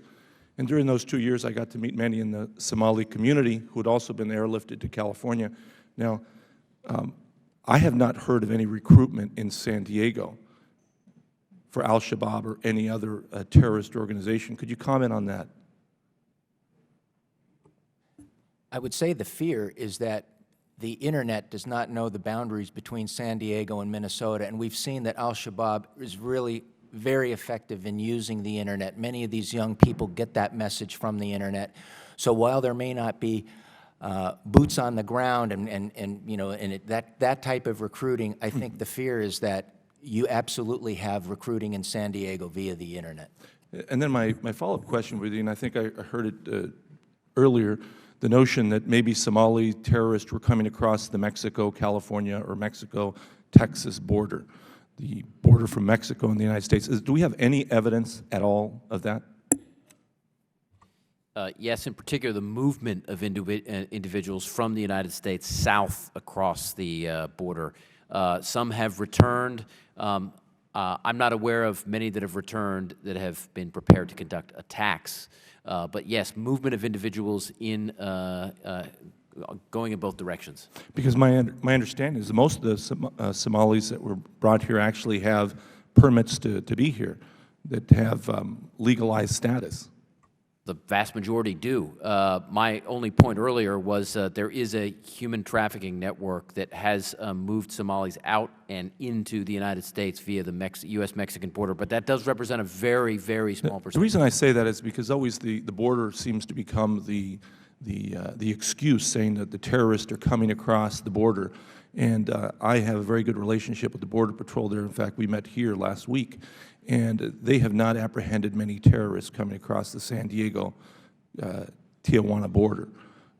Seems that most of the terrorists, and I do agree that there are a number of them, obviously here we've caught people, we've fined people, seem to have come here legally, either in an airlift, some humanitarian effort on the part of the United States. They have permits to be here. Is that correct? Yes, that's the vast majority. But again, I would also point out that some Americans, including Somali Americans, have left to go fight in Al-Shabaab through that border as well. So it's not just the returning. So it's the exiting the United States, it's not the entering the United States then? I don't know the percentage that have entered via that way. Do we have any evidence of anyone that's entered that way? I can't speak to that.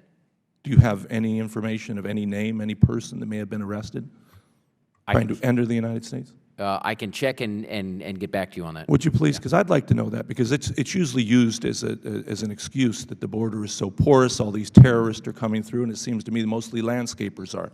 not many terrorists. It seems that most of the people who become terrorists are those that arrive in this country with some sort of visa, some sort of permit, where we, through our generosity as a nation, take a look at some horrible event that's happening around the world, and we allow people to come here on a humanitarian basis, and then unfortunately and scandalously and outrageously, they become terrorists or terrorist sympathizers. And I think that we should prosecute them, we should go after them and show them no mercy, really. When the United States stretches out its hand for friendship, as we have historically, we should not tolerate any sort of terrorist or terrorist activity or terrorist sympathizers. But again, I just wanted to make the point that you hear it over and over, all these terrorists coming from Mexico or the southern border into the United States, and we don't seem to have any information of that. We do have lots of information of terrorists who come from other parts legally into the country, become radicalized, go and fight somewhere else, and then they blame it on my hometown where there's no evidence of it. Yeah, we'll get back to you on that. Thank you very much. Thank you. Thank you, Mr. Chair. Thank you. We go now to Mr. Ted Poe of Texas. Thank you, Mr. Chairman. I have 3 questions, gentlemen. First one, how does Al-Shabaab use Twitter, and what do you understand Twitter's policy, if any, as toward Al-Shabaab? Dr. Jones? Yeah. My understanding is that they have used surrogates to send out messages on Twitter, but I cannot speak to Twitter's policies on using, on monitoring or targeting Al-Shabaab on Twitter. I would also say that much like a number of groups that we've seen, militant groups, including ones affiliated with Al-Qaeda, they have become very active on multiple social media forums, including in this Twitter case, to get information out really as a propaganda tool. Anybody else want to weigh in on that? Only really to support that point, and that Al-Shabaab means the youth. It attracts a lot of young people who are media savvy, and they've used those skills and familiarity with internet, social media to great effect, posting videos, and it's a powerful recruitment tool. And I think we need to respond. We need to respond to that. It was very interesting and Excuse me for interrupting. What do you mean respond? What do you mean by we need to respond? Well, we need to be smart in how we use information as well. Just to give you one example, as the Westgate attack was unfolding, Al-Shabaab, or people purporting to be Al-Shabaab members, were churning out messages goading the Kenyan authorities on Twitter feeds. The Kenyans were trying to respond through their own social media, but were really a step behind the whole time, were flat-footed. And so it caused a lot of confusion. I think as governments, we need to be a little bit smarter about how to respond to this threat. What are the long-term goals, objectives, or policy of Al-Shabaab? And just open it up. Anybody wants to weigh in on that? I'll just start picking folks if nobody wants to weigh in on it. Well, as I mentioned in my testimony, there are Al-Shabaabs. It's a very broad organization. Clearly, the ascendant wing now is one that's committed to global jihad, that increasingly looks beyond the borders of Somalia to launch attacks, primarily within the East Africa region, targeting specifically those countries that have troops, peacekeeping troops in Somalia. But of course, on the lookout for soft targets that represent so-called Western interests. So that's why I think the Westgate Mall was from their purposes, a perfect target to pick. So their goals are just to cause chaos, worldwide jihad, murder, pillage. Their goals have evolved throughout time. They started out as almost as a nationalist armed wing opposing the Ethiopian invasion at that time. They went through a process once Ethiopian troops left of holding substantial amounts of territory in Somalia and tried with disastrous consequences to govern territory. Eventually they were forced back largely from other African peacekeeping troops in there. Now they seem to have pulled back and are pursuing this jihadist agenda. So when I hear that Al-Shabaab people say that Al-Shabaab is weak now, that might be true. They've narrowed down their agenda, but that paradoxically perhaps makes them more dangerous. They've channeled their objectives to narrower goals, and that's the jihadist terrorist attack agenda, I think. In Africa, do we see Al-Shabaab, other al-Qaeda affiliates growing in influence? Is their influence about the same, or is it diminishing? Is al-Qaeda influence diminishing in Africa? Increasing, the same, diminishing? Dr. Jones, I see you're pushing the button. I would say across the board in Africa, when you include North Africa as well as the Horn, I would say there is a slight increase in influence of al-Qaeda and broader Salafi jihadist movements in countries like Libya, countries like Egypt now, and several other locations. Somalia, as I said earlier, again, it does appear over the past 2 years that Shabaab's control of territory has decreased. So, but if you're asking about Africa more broadly, I would say there's been a slight growth. All right. Anyone else? Yeah, I would say the influence ebbs and flows across time. There has been a slight growth more recently, particularly in the Sahel region. There's this band of very vulnerable states just south of the Sahara, specifically in Mali, where an al-Qaeda affiliate actually took control of part of that country for a short time, but has subsequently been pushed back largely through a military intervention by France with some support from others. Another area of concern is northern Nigeria with Boko Haram, an extremist movement launching attacks and killing multiple people in that part of Nigeria, although primarily the motives there seem to be domestic by nature. So I would not say that they necessarily pose a threat to the U.S. homeland, for example. Thank you. Thank you, Mr. Chairman. We go now to Lois Frankel of Florida.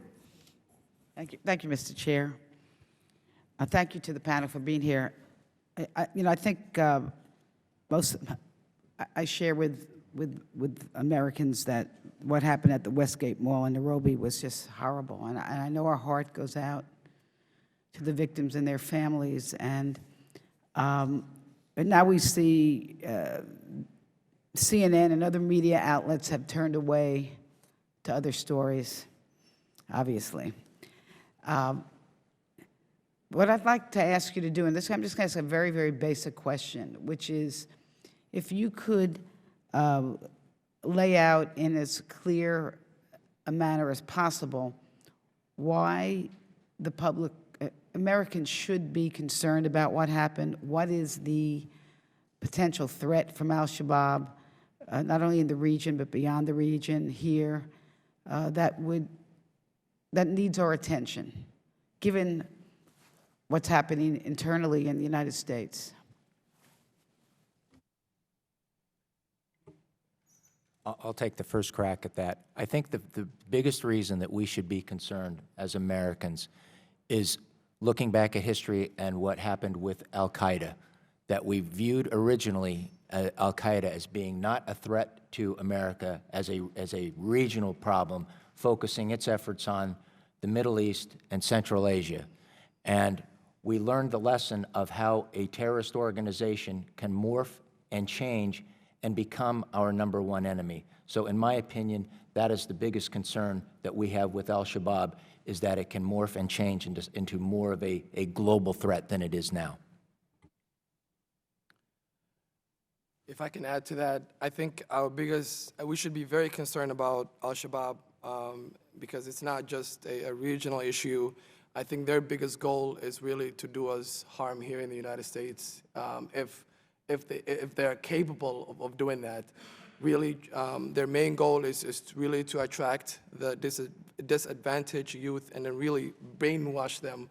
And then that's really where we need to come in and stop that before that happens. And so, and that's really should be our main concern is doing more work internally within the United States and then treat Al-Shabaab as we're treating Al-Qaeda. Very briefly, one, Al-Shabaab has a capability to conduct external operations outside of Somalia. Two, they have an interest in targeting the United States, its embassies, its citizens, kidnapping, as well as killing. And three, they've been recruiting in American communities, including over the internet. So I think you put all three of those together, yes, there should be a concern. I'd just add, finally, we've talked a lot about the potential threat to the U.S. homeland today, but there are very important, substantial U.S. interests in East Africa, in Kenya, an important ally of the United States. Nairobi is home to the largest U.S. embassy in Africa. It's the hub for important development programs that that cover the whole region. Many big U.S. firms have regional offices in Kenya. So irrespective of Al-Shabaab's capability to hit the U.S. homeland, they certainly have proven their ability to attack neighboring countries to Somalia, and that, by necessity, involves U.S. interests. Thank you. Dr. Barile, did you want to add anything to that? No, I think all my colleagues summed up the situation very accurately. Thank you very much, Mr. Chair. I waive my time. Thank you, Ms. Frankel. Very good question. We go now to Jeff Duncan of South Carolina. Well, thank you, Mr. Chairman. And let me just remind the folks that Al-Shabaab has been around for quite a while. They announced a merger in February 2012 with Al-Qaeda. So they're not just a franchise, they're actually part of the whole structure now. So in past hearings, Mr. Chairman, we've learned of various networks, some of them affiliated with Al-Shabaab, involved in smuggling Somalis into the United States through Mexico.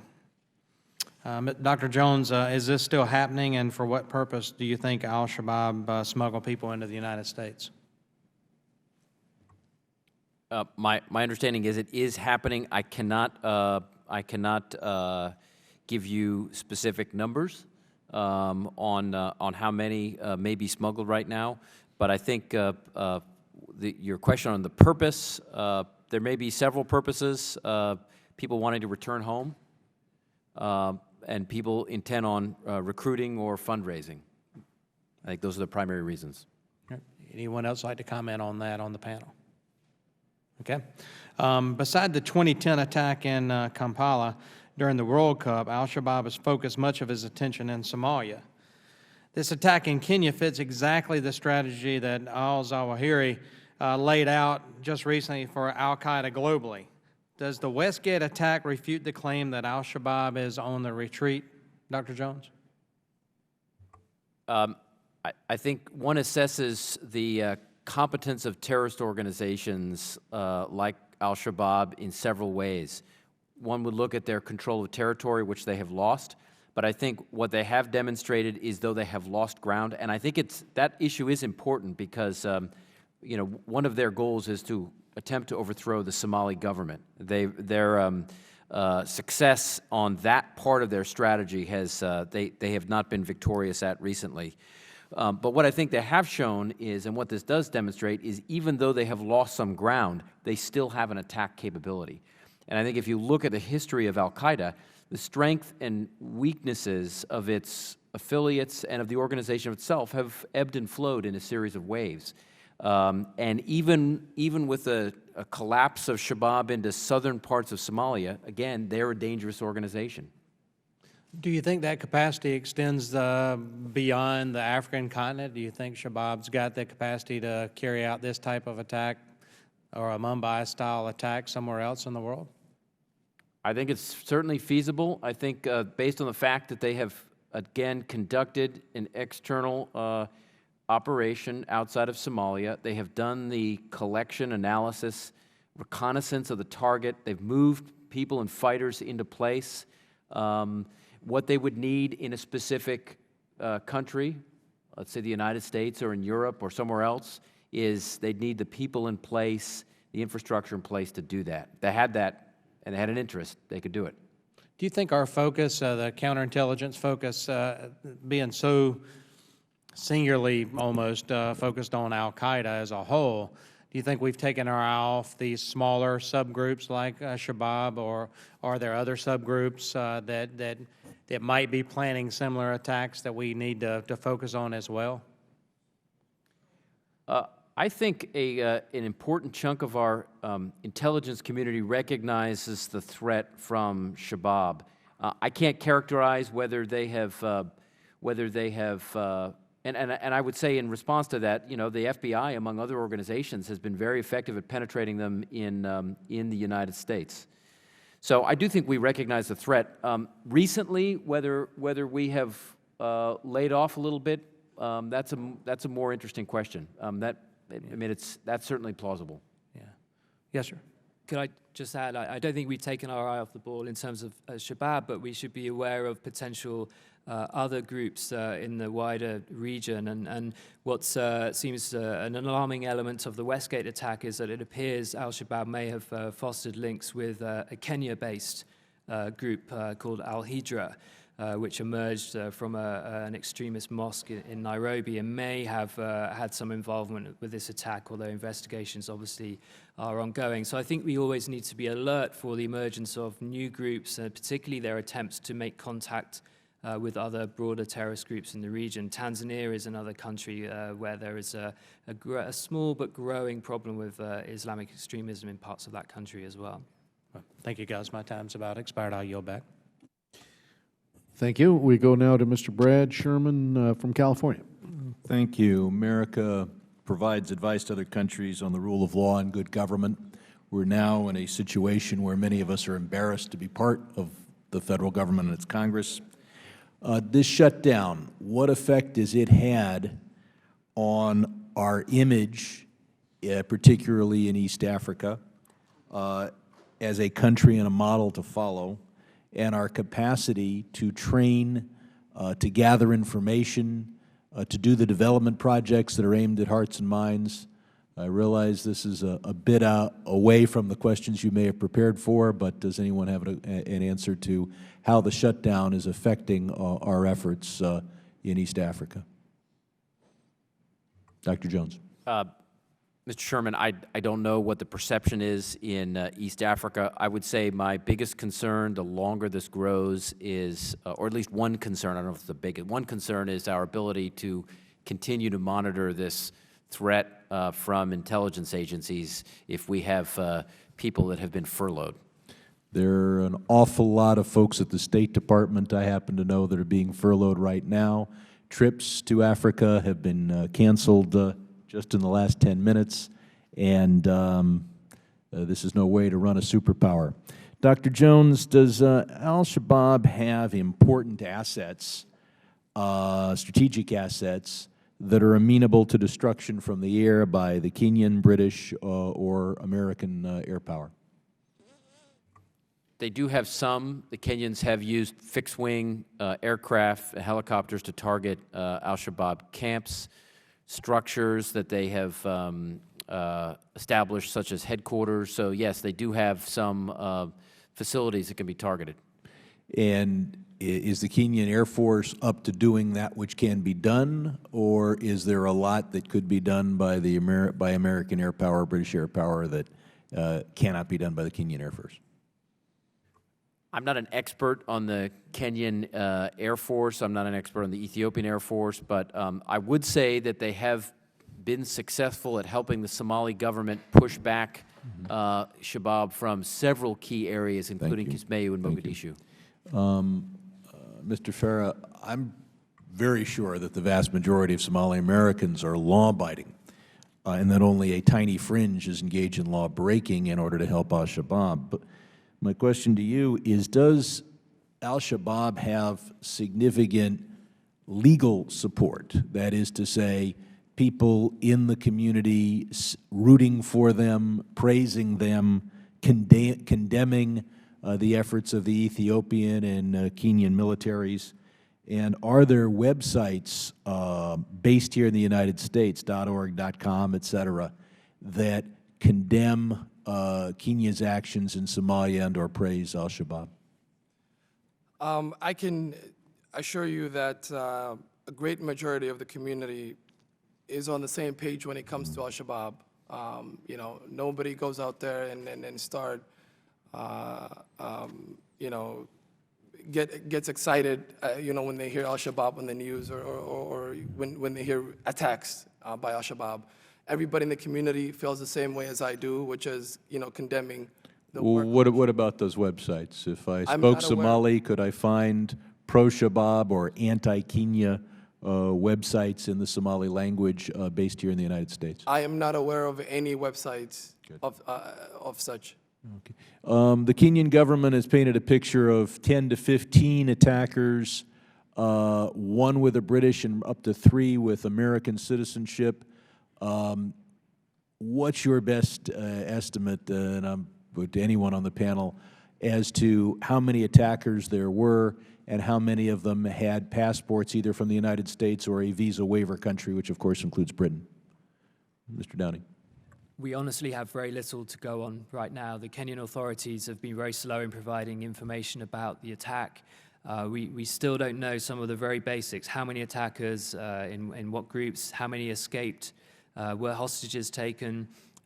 We have very, very little to go on other than now, it turns out, a fake Twitter account from Al-Shabaab, which gave a list of names of people, and we just have no ability to. And we don't think that's even Al-Shabaab? Well, Al-Shabaab have said this wasn't them. I mean, but not maybe. And finally, does Al-Shabaab have substantial support among Somalis who live in East Africa but outside the borders of Somalia? That is to say, Kenya, the Ogaden, and Egypt, Djibouti, et cetera.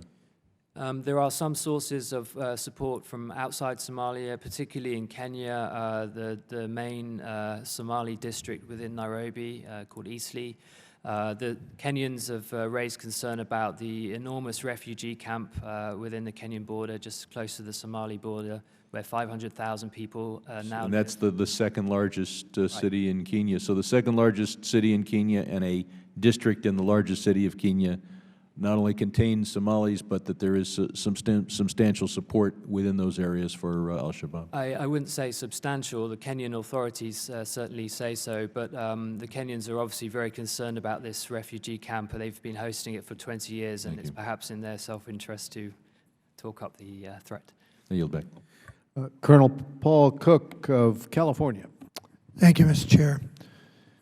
Because of recent events, I'm going to ask this question. Any indication that they could have access to chemical weapons from any source?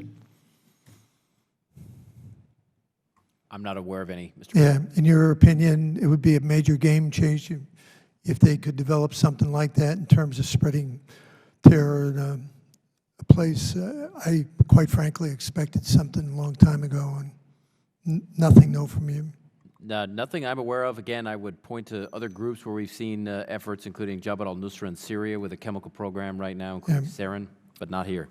Well, that's what I'm worried about, sarin and some of the other things, and maybe some of their allies that might not have it now, but in the future get access to that in Syria, et cetera. The weapons that were used in the attack, primarily small arms, AK-47s, let's see, RPGs, any mortars or rockets, anything that could elevate it a stage, or no indication of that yet? There's no indication right now from what we've learned, and the information is still patchy. It was small arms and grenades and nothing. Okay. Do they have SA-7s, SA-9s, ASU 23/4s, anti-aircraft capability, limited ones at all, to the best of your knowledge? No. And it goes in back, but that other question was that. Okay, I know I'm throwing a lot of questions, but I usually don't get a chance to ask so many questions, so I'm going to make the most of it. It kind of looks like there's always a major event, obviously talking about the attack in conjunction with the World Cup and the big mall. Has anyone looked at Sochi? I know it's the Winter Games. If it was the Summer Games in that area, I don't think the Somalian or the Kenyan bobsled team is going to be a target. But you look at the proximity to North Ossetia and the Caucasus and connections with other terrorist groups. That's 5 minutes, or excuse me, 5 months, if my math is right, or 6 months coming up, and we haven't heard much about it. I'm sure the Russians are going to have top security, but have you looked at that in terms of, or heard of anything at all? I've certainly not heard anything. All I would say is that I think Al-Shabaab has a plethora of closer, easier targets to hit, and the Westgate Mall was evidence of that. Okay. I hope the Mall of America is not a target because of its location in Minnesota, but my question was, do they have a presence in Canada, which has different rules, and I'm talking about Al-Shabaab getting in and out of the country? Or have you noticed any? Nope. Okay. I always look at a map and try and, all right, my last question is there any presence of Al-Shabaab in Djibouti or Yemen in terms of arms dealing?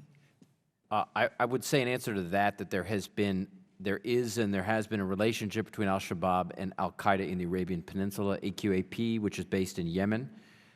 They have conducted some training. They have conducted some shared tactics, techniques, and procedures. They are both Al-Qaeda affiliates. That is the biggest link in the Gulf area. Nothing in Qatar? Other than funding, I'm not aware. And they have gotten funding from Qatar? Well, they have gotten funding from the Gulf, from inside the Gulf. I can't give you definitive answers on from which Gulf countries, other than I think it's certainly possible. Okay, thank you. I yield back. Thank you, Mr. Cook, and we're pleased to recognize Dr. Yoho of Florida for his questions. Thank you, Madam Chair. Gentlemen, I appreciate you being here. Mr. Borrella, you said that the youth movement is politically motivated, not religious. Is there a way that you can separate that from the Muslim faith? I mean, aren't they kind of go hand in hand? They do go hand in hand, but in the conversations we had, the idea of this war against the West, this Islamic notion did not come up in our conversations. I mean, it was primarily couched in a way that the youth were concerned that there were foreign troops on the ground in Somalia, and they felt it was their duty to go back to Somalia to defend their homeland. It wasn't this like a crusade war of the West against Islam. Okay, thank you. And Dr. Jones, again, I agree with my colleague Jeff Duncan over here about the smuggling of the Somalis into the United States through Mexico, and you agreed that it did happen. And it doesn't take many people to come in here to wreak havoc in this country. You know, it's like a cake mix. They say one drop of kerosene can ruin the cake. And so that is an issue of ours where it's imperative that we secure the border. And would you agree with that for that reason there? Absolutely, sure. I mean, one of the things that came out of the bin Laden documents just in 2011 was an interest in getting somebody with a Mexican visa. So. Right, and you know, it's like a cancer that metastasizes and it doesn't take a lot. I want to direct these questions to you, Mr. Farr. Why do most of the Somalis immigrants come to America, or a lot of them, I'll say? A lot of them come to America for a lot of reasons. Obviously, Somalia is in a state, it was in a state of civil war back then. You know, education, job development, you know, the American dream. I mean, that's just a couple of options of why folks move. That's a wonderful thing, isn't it? It is a wonderful thing. Freedom? It is a wonderful, freedom is a major I agree. Yep. Are the majority of the Somalis in America, are they practitioners of the Muslim faith? Yes. Okay. Do most Somalis adhere to the belief in the Sharia law or American law, or is it a combination? I mean, the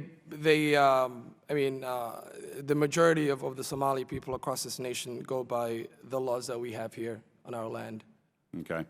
Let me ask you this. How well have the Somalis in Minnesota, which is my home state, I was born there, proud to be from there, How well have the Somali immigrants assimilated into America as far as culture, ideals, beliefs, and I think most importantly, loyalty to the United States of America?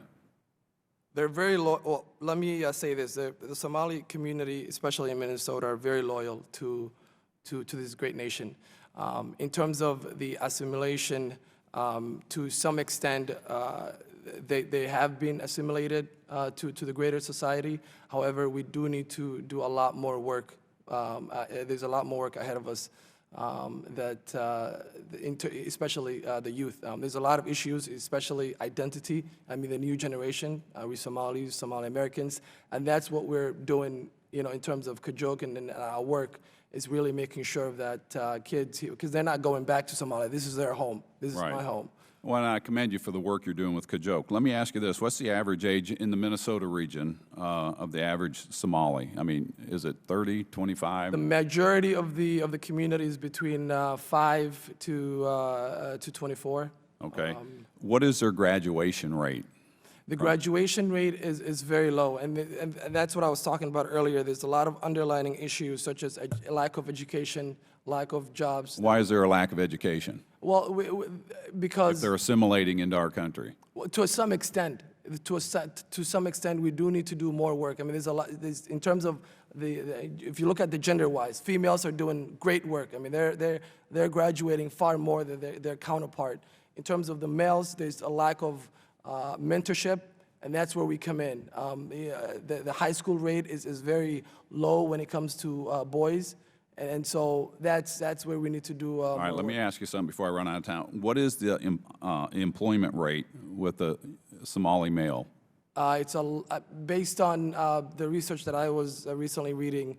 Just within one of the main community in the Somali community, one of the main neighborhood, it was well over 17%. That's way higher. That's the unemployment rate. That's the unemployment rate. That's way higher than the average of the state. I agree. Madam Chair, I'm out of time, but I have my questions that I'll submit. Thank you so much. Thank you, Dr. Yoho. And now we're pleased to recognize Mr. Weber for his questions. Thank you, Madam Chair. Mr. Jones, and you're Dr. Jones, no kin to Indy, I presume. When you, in your comments, you said that you doubted that Al-Shabaab had competent external operations capability. Can you repeat that one more time? I argued earlier that they do have an external operations capability. Okay, well, I must have missed that. I thought you said you didn't think they could export. Basically, I took from that you didn't think they could export their horrific deeds to the United States. You're saying you believe they can. Well, what I noted, and it's in the testimony, is that the mall attack does demonstrate an ability to conduct operations outside of Somalia. What I haven't seen much is evidence of an interest in exporting those capabilities to the United States. Okay. So they have a recruitment system that they use where they actually actively recruit people in person, and then they do it on social media. Could you hazard a guess? Is it 50-50 percentage-wise? Is it 10% in person, 90 on social media? I couldn't give you a percentage. I would say it's probably quite large on social media. I could not give you a percentage, though. Okay. And Mr. Borelli, I think you said that there's about I've seen the figure, there's 7,000 to 9,000 fighters, and I heard 5,000 being bannered around as I came back in from getting some coffee.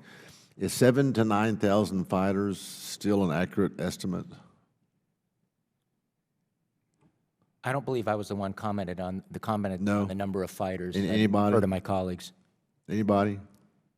It's virtually impossible to know. I've seen various figures ranging from 5,000 to 7,000, but this is a very amorphous organization, and people drift in and out. And the wing that we should be particularly concerned about, the international jihadist wing, would be much smaller than that, I would imagine. But these are estimates. And then also a question for you, Mr. My youngest son's in the FBI, by the way, so we appreciate your service. Who monitors the historical schedule, if you will? Terrorism is on the rise. So there has to be a list, chart, call it whatever you want to, of the countries, you know, the incidents, who's involved, the number of deaths. Who monitors that? I think multiple agencies monitor that within the intelligence community. Certainly FBI headquarters keeps statistics on all these, the number of terrorist groups and the number of estimated fighters and the different attacks that they've been responsible for, but also CIA, DOD, multiple agencies keep statistics on this. Okay, there is a ranking of the most credible threats to the least credible, is there not? There is, and I believe that comes out under the authority of the DNI. I believe that's correct. Okay, well, who monitors that as a group begins to move up that ranking? Who gets that red flag?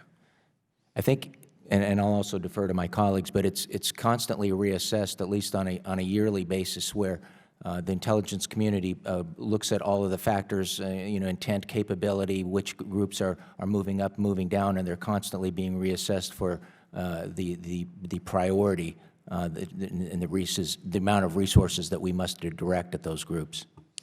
And is that information to your knowledge, or Dr. Jones, would you like to weigh in on that? No? I think that's correct. I'm sorry? I don't have anything further to add. You think that's right. Mr. Downey? Okay, is that information shared with other agencies? And I don't mean just U.S., well, I do mean U.S. agencies, of course, but I also mean internationally.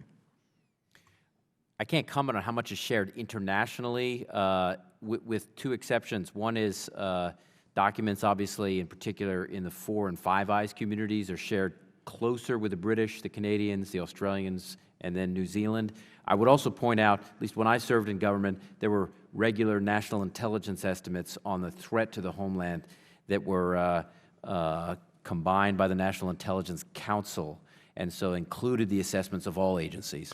I was the vice chair of the Texas Borders Committee in the Texas legislature, and Steve McCraw, former FBI guy, now director of DPS, said that there was 70, if I remember the numbers correctly, sects, S-E-C-T-S, of Eastern religions coming across our southern border. Mr. Borelli, do you have any knowledge to that? I don't have any knowledge to that. Dr. Jones? No, I can't confirm that. I mean, we have a lot. Gentleman's time has expired. Thank you, Madam Chair. Thank you, Mr. Weber. We thank our witnesses for their time today, for their excellent testimony. This is obviously a serious threat we're going to stay on top of, and the committee will continue to monitor this situation. And with that, the hearing is adjourned. Thank you, gentlemen.